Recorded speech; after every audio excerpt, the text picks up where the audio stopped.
ਸਾਹਿਬ ਜੀ। ਇੱਕ ਓੰਕਾਰ ਸਤਿਨਾਮ ਕਰਤਾ ਪੁਰਖ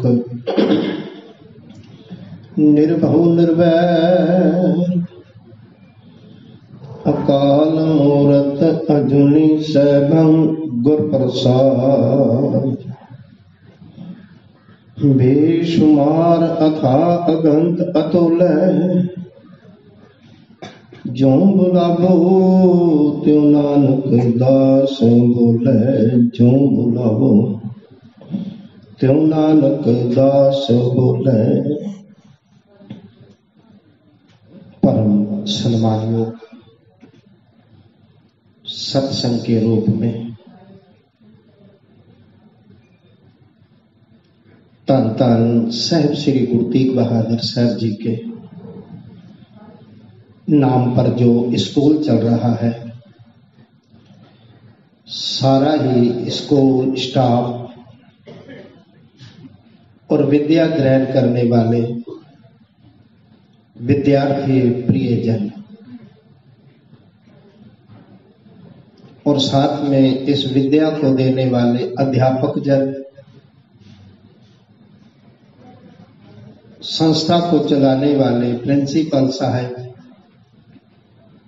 इत्यादि जो भी इस संस्था में कार्यरत हैं, सारे ही संगत रूप में गुरबाणी अनुसार बड़भागी हो, बड़े भावों वाले, अच्छी किस्मत वाले। आज जो आपके साथ विचार की जाएगी,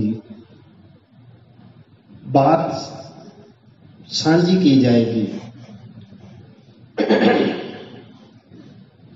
जो कि अभी अभी बताया गया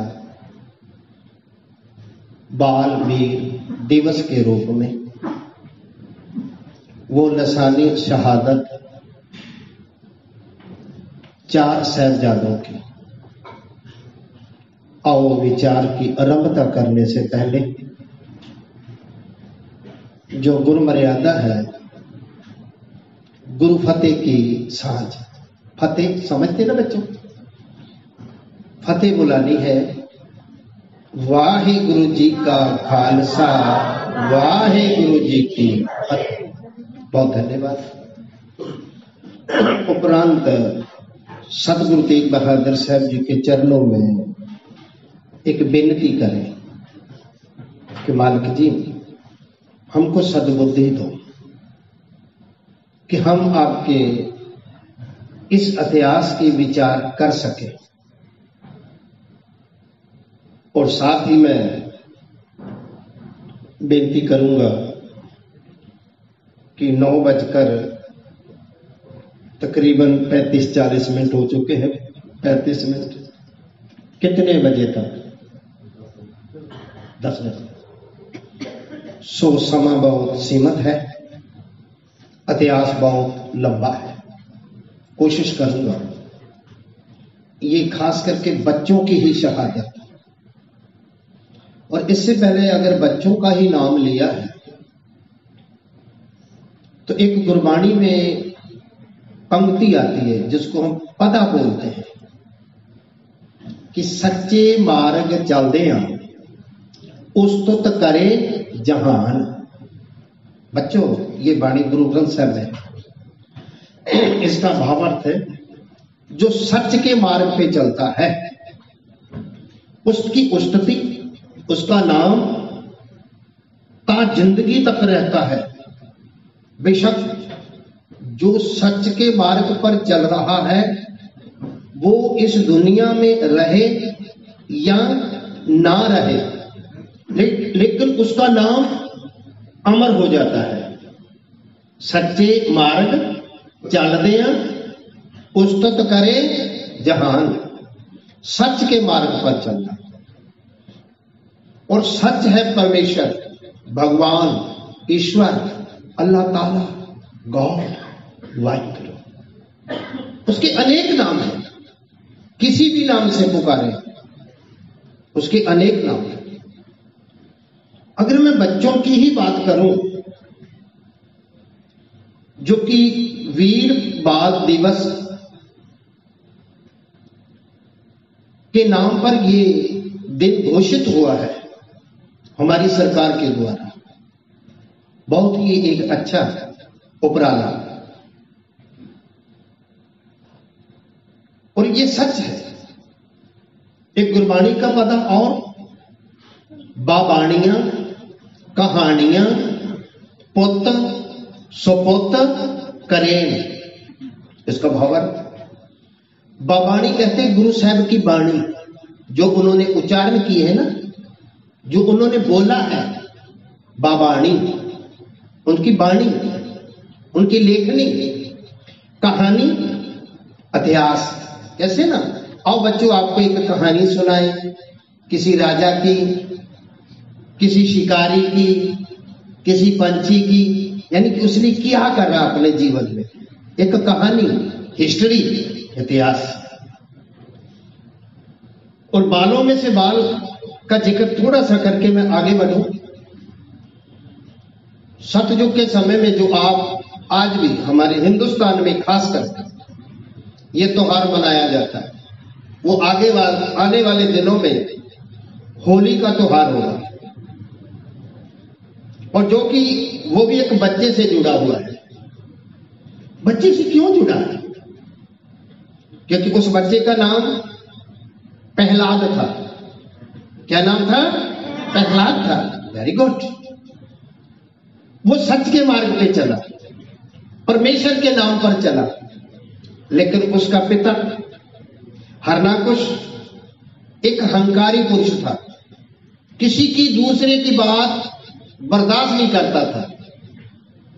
उस अहंकारी ने अपने बच्चे को भी बर्दाश्त नहीं किया, उसको बहुत दंड दिया, उसके साथ बहुत शद्दत दी। लेकिन जिसके ऊपर परमेश्वर का, उस रब जी का, उस वाहिगुरु का हाथ होता है ना, फिर गुरबाणी कहती है, जिसके सिर ऊपर तुम स्वामी, सो दुख कैसा पावे, क्योंकि वो सच के मार्ग पे चल रहा था। इसी ढंग से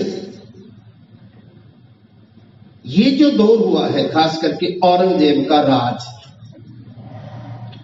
हिंदुस्तान के राजा उस वक्त कौन थे? औरंगजेब। और उसके आगे जो कार्यकर्ता थे अलग अलग स्टेटों में, जैसे आजकल स्टेटें बटी हुई है ना अपनी, ये जैसे ये उत्तर प्रदेश, मध्य प्रदेश, राजस्थान, ऐसे इलाके अलग अलग थे। आज हमने उनको मुख्यमंत्रियों के रूप में नाम दे दिया। जब नवाब कहते थे, नवाब, एक खित्ते का राजा, उसको नवाब किया जाता था, नवाब साहब। और ऐसे ही सरहंद के वजीर खां नवाब थे, अलग अलग इलाकों के अलग अलग नवाब थे। तो वजीर खां को ये बहुत प्रेशर था औरंगजेब का। किस बात का? कि गुरु गोविंद सिंह के विरुद्ध। और गुरु गोविंद सिंह का विरोध क्यों किया? हिस्ट्री तो बहुत लंबी है। दरअसल गुरु तेग बहादुर साहब जी ने, जो कि हिंदू समाज का धर्म संकट में था, और सिख धर्म की एक विशेषता है, मैं बच्चों से निवेदन करूंगा, पहली बात तो आप पंजाबी ज्यादा से ज्यादा पढ़ने की कोशिश करें, ताकि आपको गुरबाणी ज्ञान का ज्ञान होगा। और हिंदी में भी है, पंजाबी में भी है, जिसको गुरमुखी लिपि बोलते हैं। गुरु तेग बहादुर साहब जी का एक वचन है, पै काहू को देत न पै मानत आन, कहो नानक ज्ञानी ताहे बखान। पह का मीन्स, जरा ध्यान इधर, भय मीन्स डर, किसी के भय से डरना, यानी कि वो असल से ज्ञानी है। बच्चों आप ज्ञान ग्रहण करते हो ना, ये स्कूल में क्या स्कूल में क्या ग्रहण करते हो? ज्ञान। लेकिन ज्ञान जब होगा ना तो किसी से डरो और ना किसी को डराओ। ये गुरु तेग बहादुर साहब जी का संदेश है, ना डरना ना डराना। असल च ज्ञानी वही है। गुरु तेग बहादुर साहब और गुरु नानक के घर का यह सिद्धांत है, किसी के साथ धक्का नहीं करना, जुल्म नहीं करना, किसी के साथ अत्याचार नहीं करना। सिख धर्म हमेशा ही जुल्म और जालिम के खिलाफ हुआ है। किसी विशेष धर्म, विशेष व्यक्ति के खिलाफ कभी नहीं है, ये ध्यान रखना। लेकिन कुछ सांप्रदायिक लोग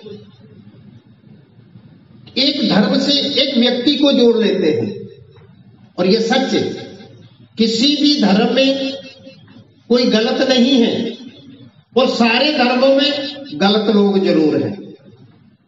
सारे धर्मों के सारे व्यक्ति ठीक नहीं होते, चाहे वो कोई भी धर्म हो, और कोई भी धर्म गलत नहीं होता।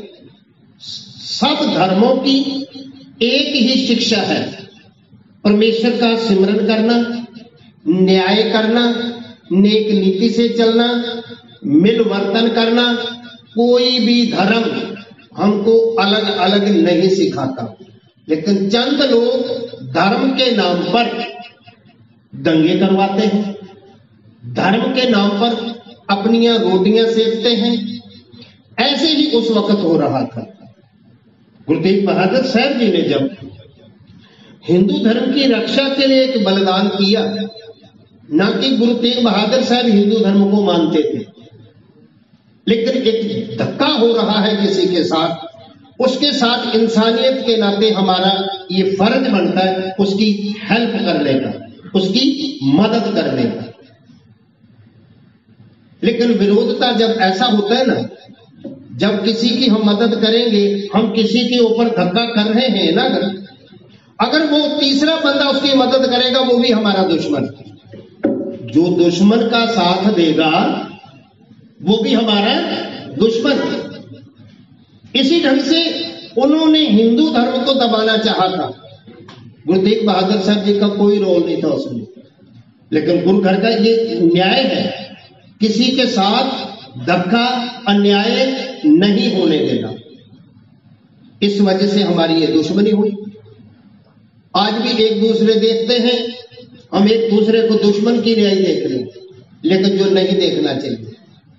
हम एक देश में रहने वाले हैं और एक परिपूर्ण परमात्मा के सारे बच्चे हैं, जो गुरबाणी भी कहती है बच्चों, एक पिता एकस के हम बारह, तू मेरा गुर भाई।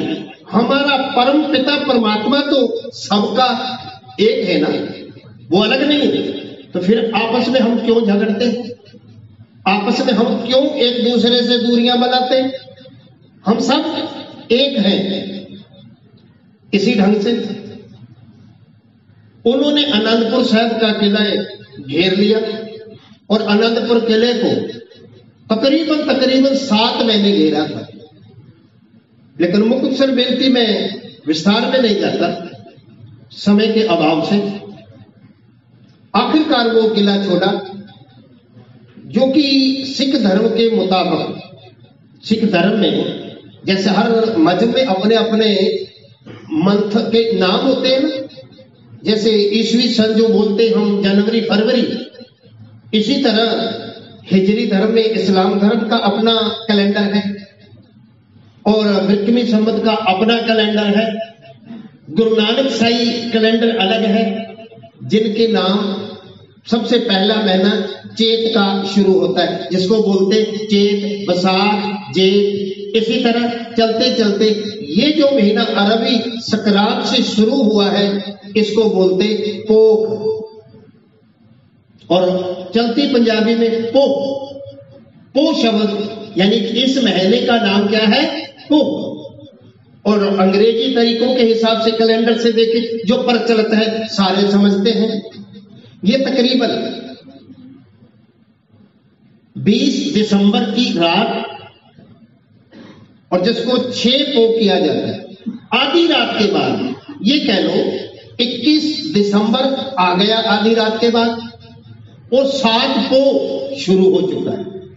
अनंतपुर साहब का किला छोड़ा, सरसा नदी पे बहुत ही भयानक युद्ध हुआ, क्योंकि जो जालम होता है ना वो किसी को भी नहीं देखता।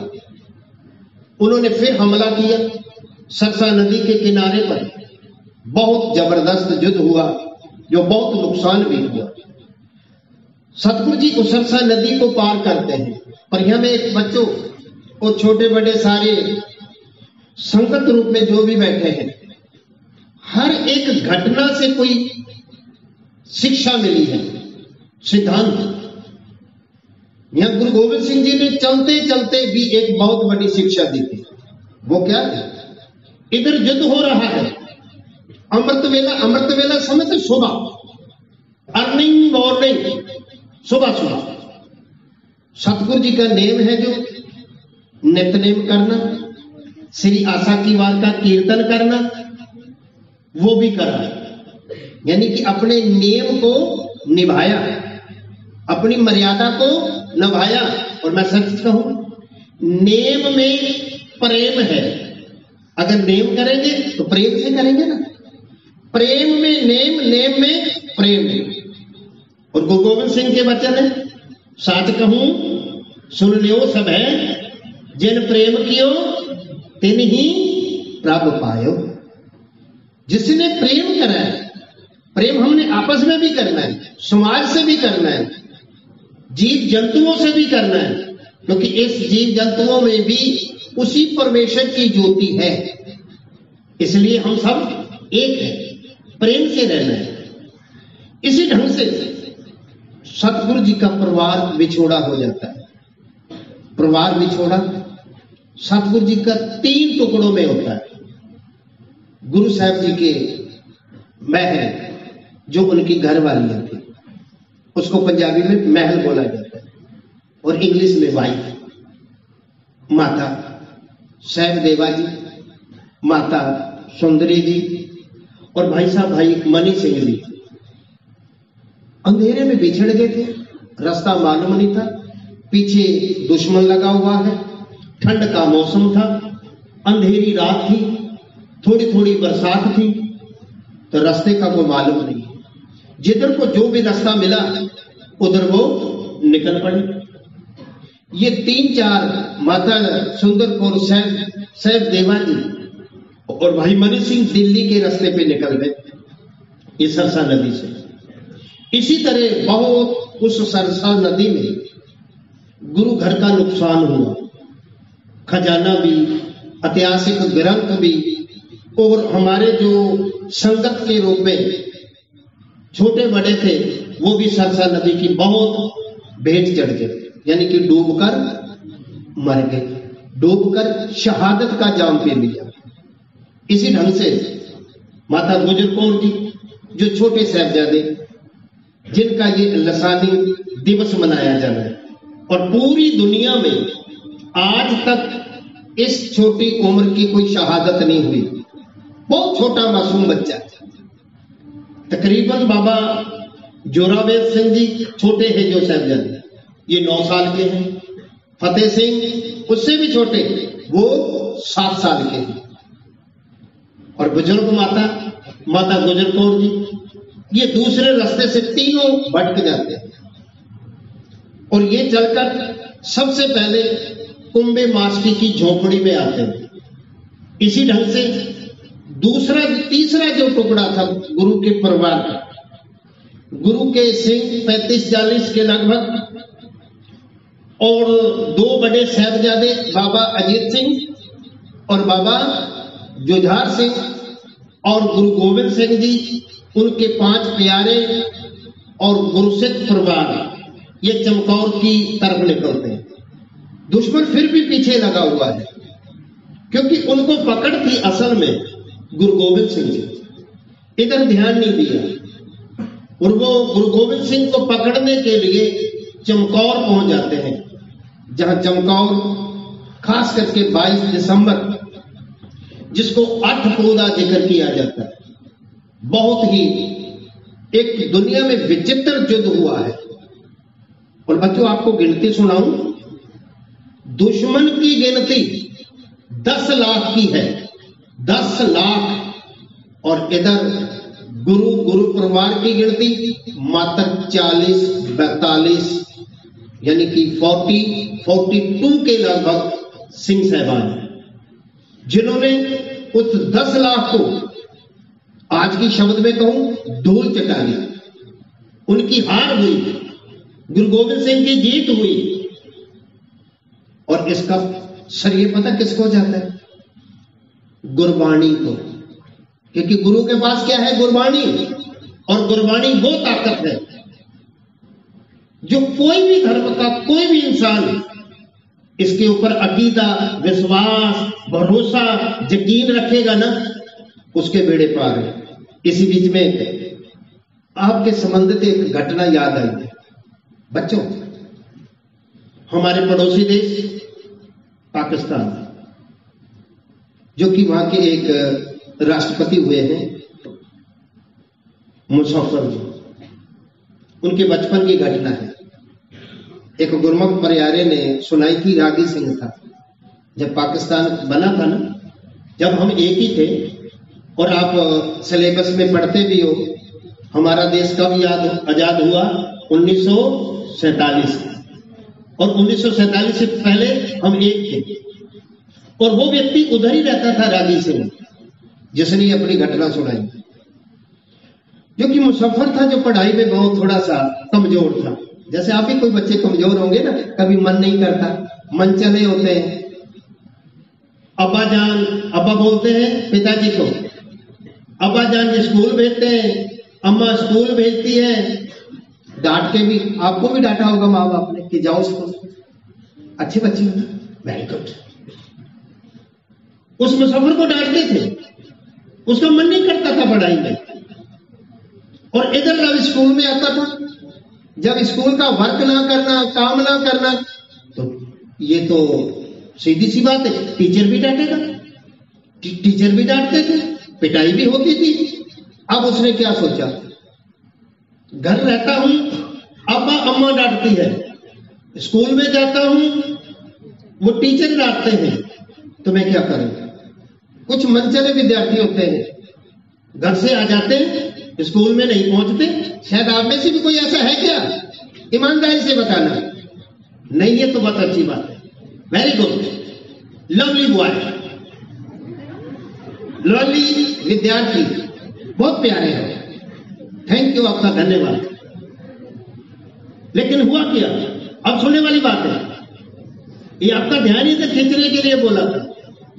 उसने क्या सोचा कि छुपने के लिए एक गुरुद्वारे में चला गया, जैसा अपना सिंह सभा का भी गुरुद्वारा है ना, तो उसकी सीढ़ियों में बैठ गया कि किसी को दिखा, मैं दिखाई ना, सारा दिन वहां में काट लिया।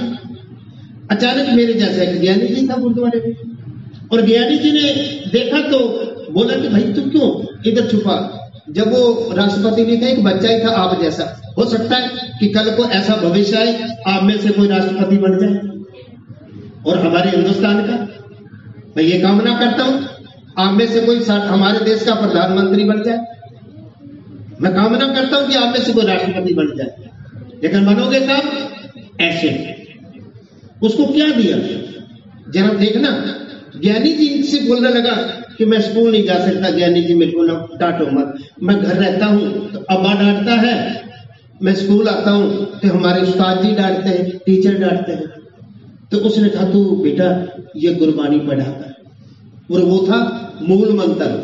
शायद आपने घटना सुनी भी हो तो पहले रिपीट भी हो गई, और जिन्होंने नहीं सुनी उन्होंने सुन भी ली।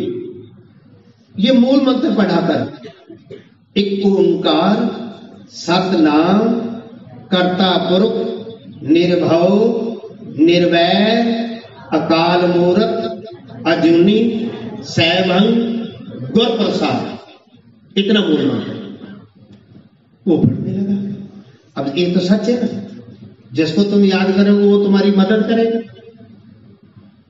नाम उसके अनेक हैं, जैसे मेरे बच्चियां और बच्चे इस्लाम धर्म से हैं, और अगर कोई मुसीबत बनती है हम कहते हैं हे खुदा, हे अल्लाह ताला रहम कर।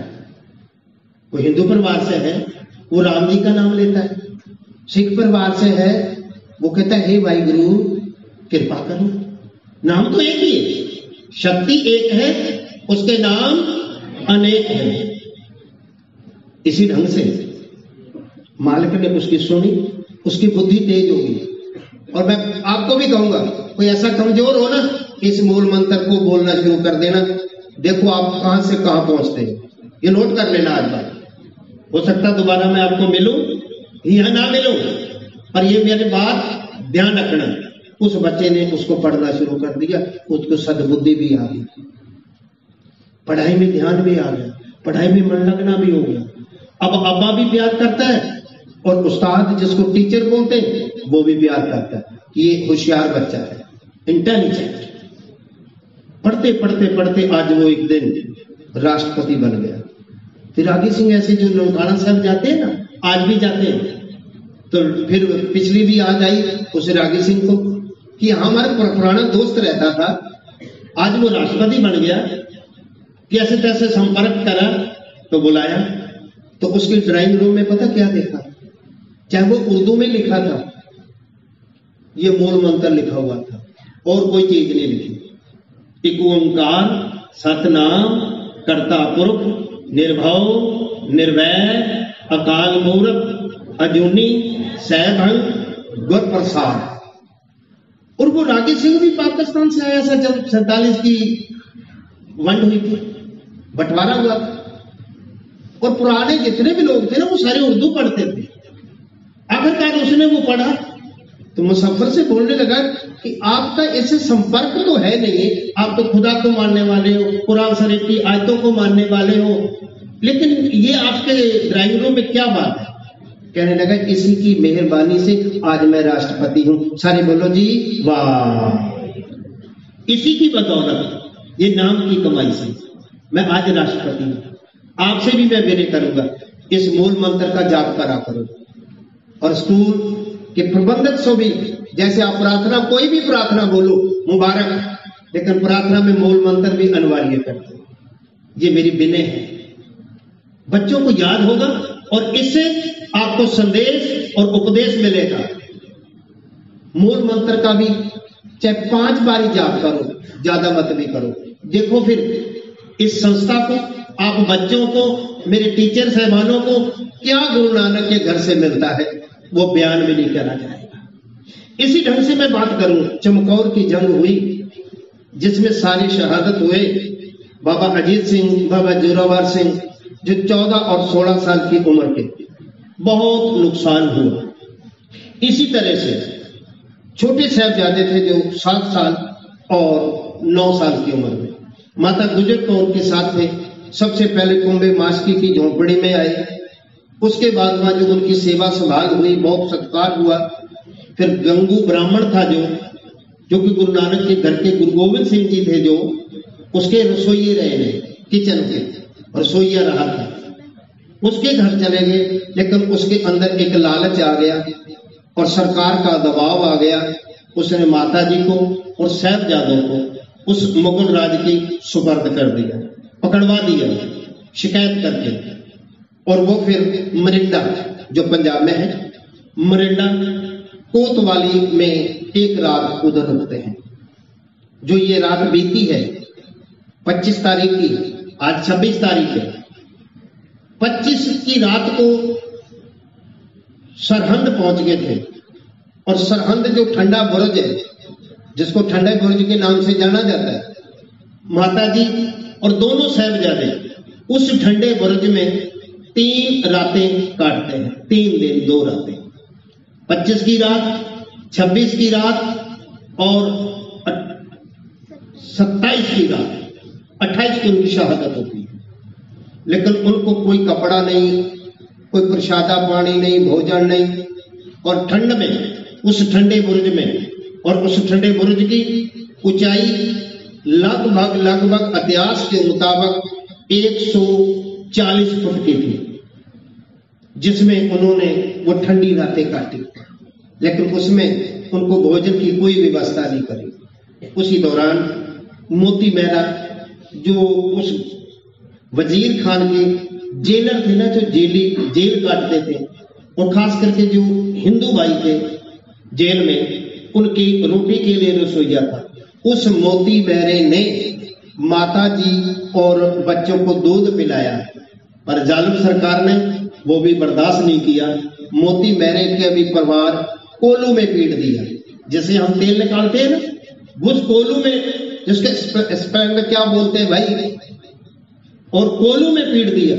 इसी ढंग से साहिबजादों की आज पहली पेशी हुई है, और जिसमें छोटा दरवाजा रखते हैं कि ताकि ये झुक के निकलेंगे, और हम ये कहते हैं कि गुरु गोविंद सिंह के बच्चे वजीर खां के सामने, नवाब के सामने झुक गए, लेकिन बच्चों का हौसला, जिनके अंदर वो गुरबानी थी, जिनके अंदर वो मूल मंत्र था, जिनके अंदर सतगुरु की कृपा थी, उन्होंने पहले सीधा पैर, जिसको साया बोलते हैं, राइट, पहले अपनी पैर निकाला और ऐसी जूती दिखाई, और बाद में उन्होंने सिर झुका के निकलते। हालांकि सिर नहीं झुकाया, बाद में सिर निकालते, पहले जूती दिखाई। जालिम को आग को बोला होंगे, बच्चों को बहुत डरावा दिया, तरह तरह के तसीहे भी दिए, यानी कि कंकरियां मारनियां, छोटी छमक होती है ना, पतली सी डंडी कोई, उससे पीटना, उनके हाथों पे अंगारे रखने, अत्यात ऐसी सजाएं। आखिरकार जब नहीं हुआ तो मलेरकोटला के नवाब ने भी दूसरे दिन की पेशी में हाँ का नारा भी मारा था, जिसका नाम था शेर मोहम्मद मलेरकोटला नवाब, कि भाई किसी भी धर्म में, आज भी है, किसी भी धर्म में बच्चों के ऊपर और बुजुर्गों के ऊपर जुल्म नहीं करना, और फिर तो वो तो निर्दोष है, हालांकि जिससे हमारी दुश्मनी है उससे दुश्मनी निकालो। इसी ढंग से 28 तारीख को उनको नींदों में चिरकर और आखिरकार उनका गला चिबा करके, जिबा उर्दू में बोलते, थोड़ा सा जगह काट के श्वास वाली नली, और उनको इस तरीके से शहादत देते हैं। और इसी तरीके से टोडरमल जी, जिन्होंने इस दुनिया में सबसे महंगी भूमि खरीद कर साहिबजादों का और माता जी का संस्कार करा, और वो सोने की मोरे बिछाकर तो वो जमीन खरीदी थी, और तकरीबन आज करोड़ों अरबों की जमीन है वो, जो कि ज्योति स्वरूप गुरुद्वारा फतेहगढ़ साहब के पास ही है। ये पूरा इतिहास समय के मुताबिक समा भी हो गया, क्योंकि मेरा भी एक सिद्धांत है, time is money of the life. बच्चों, आपको भी मैं बात बताऊं, अपना काम समय पे करोगे ना तो समय आपकी कदर करेगा। टीचर जनों ने, आपके गुरुजनों ने काम दिया ना, कल पे मत टालना, करके फिर सोना, करके फिर खाना, ताकि आपको अगले दिन टीचर साहबान की डांट ना सुननी पड़े। समय का मतलब यह कि टाइम इज मनी, यानी कि समय ही धन है। और बच्चों, आज आपका भविष्य बन सकता है अगर आप सच्चे मार्ग पे चलोगे। अगर आप गलत सोसाइटी में चलेंगे, आपकी जिंदगी बर्बाद भी हो सकती है। बहुत लोग गलत रास्ते पे जाते हैं तो फिर कल को पछताना पड़ता है। अगर आप आज इस सच और हक के और इंसानियत के धर्म पे चलोगे, जैसे टीचर साहबान आपको शिक्षा देते हैं, उसके मुताबिक चलोगे ना, आपका जीवन बहुत उज्जवल होगा। और मैं यही कामना करता हूं कि आपका भविष्य उज्जवल हो। गुरु नानक के चरणों में यही अरदास है, और मेरे टीचर साहबानों की मेहनत को रंग लगे। और गुरु नानक के घर में हमेशा एक ही चीज मांगी गई है कि नानक नाम चढ़दी कला, तेरे भाणे सबक दा भला। सो इतनी बेनती प्रवान, गलतियां दी माफी सारे बच्चों तो और टीचर साहबाना तो, धन गुरु तेग बहादुर साहब जी तो, क्योंकि जाने अनजाने में कोई भूल हो जाती है तो उसके लिए क्षमा याचक हूं। आप सबका धन्यवाद। वाहिगुरु जी का खालसा, वाहिगुरु जी।